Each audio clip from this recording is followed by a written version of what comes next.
Hello అండి. చలికాలంలో కీళ్ళవాతం ఉన్న వాళ్ళలో ఈ చేతులు, కాళ్ళు బిగుసుకుపోతున్నాయా?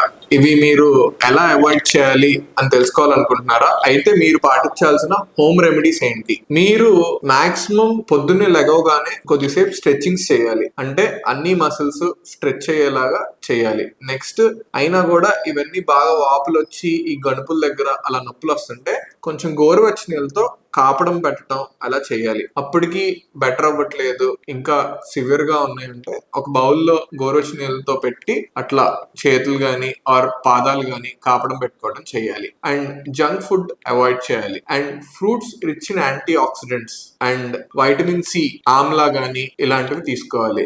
నెక్స్ట్ ఆల్ లీఫీ వెజిటబుల్స్, అన్ని పిగ్మెంటెడ్ లీఫీ వెజిటబుల్స్ లో యాంటీ ఆక్సిడెంట్స్ ఎక్కువ ఉంటాయి. ఇవన్నీ మన బాడీలో స్ట్రెస్ హార్మోన్స్ ని తగ్గించి ఆటో ఇమ్యూన్ డిసీజెస్ అంటే ఈ కీళ్ళవాతం ఇలాంటి ఫ్లేర్ అప్ అవ్వకుండా కాపాడతాయి. Thank you.